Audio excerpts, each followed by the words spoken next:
The US President Donald Trump has warned Iran that if any protester is killed,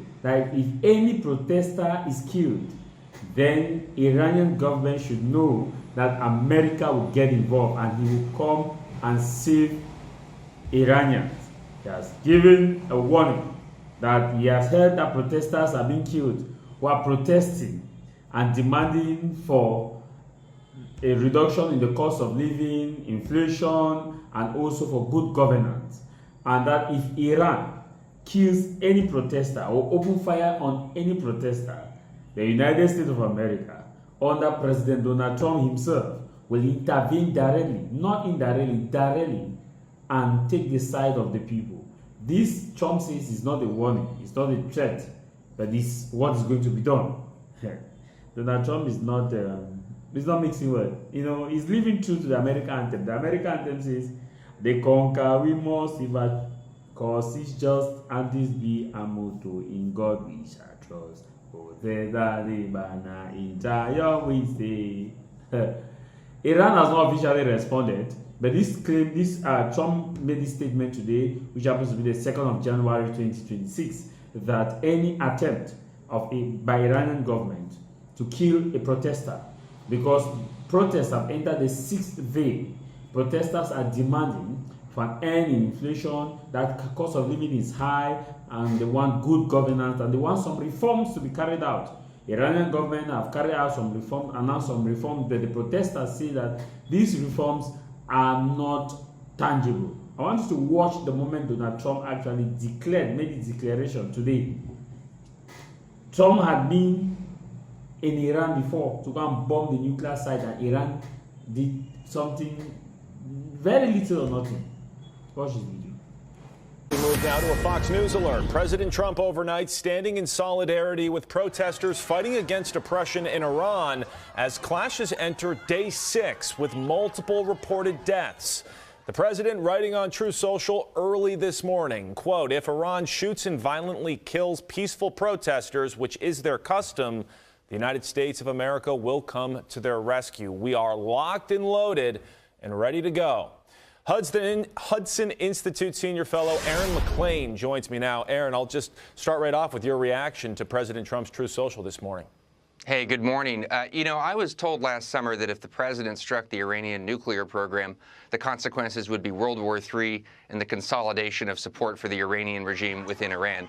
Obviously, the opposite, essentially, in both cases, has come to pass, and you have the Iranian regime here teetering on the brink. The president's words are welcome, and sometimes we underestimate the power of words in situations like this to give courage to people, the dissidents and the protesters in the streets of Iran who are acting in extraordinary peril, standing up for their own freedom. But as the president's own comments imply, words are probably not going to be enough. We've been down this road before. These protests tend to have tragic endings, and it may be helpful for the United States to take action in support of the protesters. And you see some of the images of these protests on your screen right now. We have seen reports of people chanting, quote, "Death to the dictator," a clear reference to Iran's supreme leader, the Ayatollah Ali Khamenei. And this is all because of deteriorating economic conditions, particularly since the 12-day war with Israel this summer. Take a look at these numbers from the New York Times. The annual inflation rate, 42.2% in December. The Iranian rial, the currency, dropped to a record low against the U.S. dollar. Salaries dropping rapidly for residents.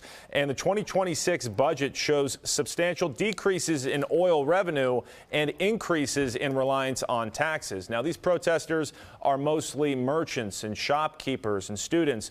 You referenced this a little bit, but I just want to really dig into this. What is the kind of personal risk that these protesters are taking, and do they stand any chance of actually getting what they want? Well, the risk is death.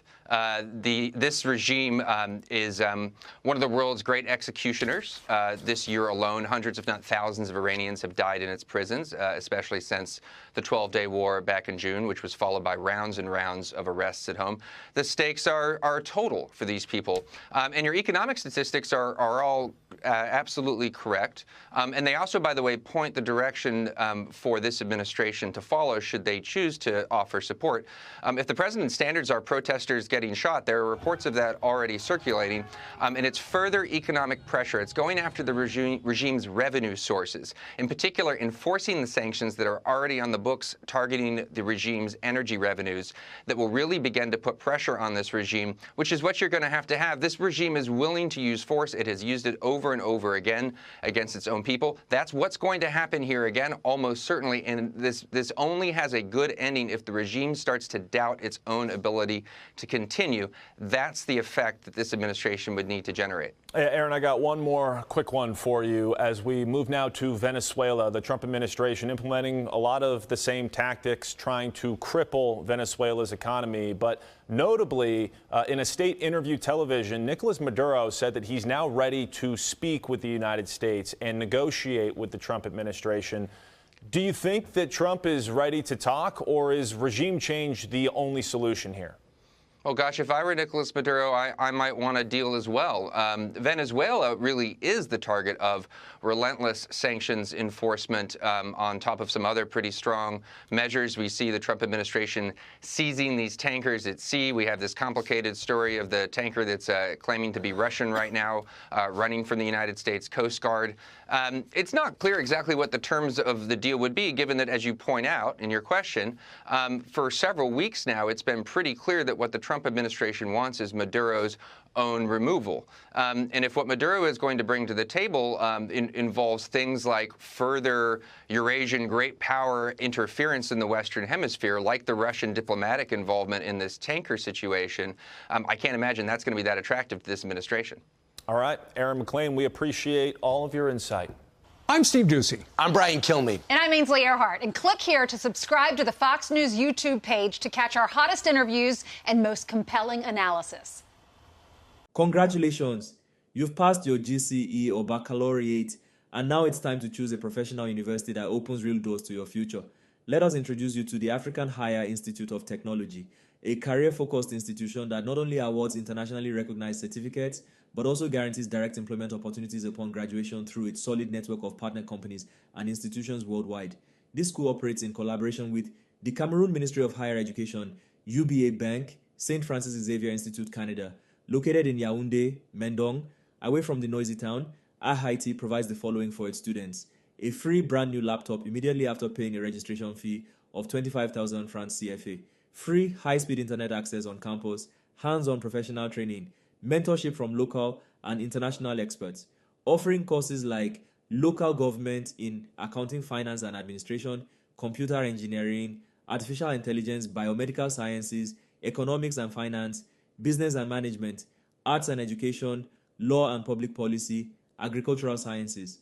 Whether you dream of becoming a software developer, civil engineer, healthcare technician, or business strategist, IHET is your direct path to success. Apply now and take the bold step toward a future of innovation, professionalism, and global opportunity.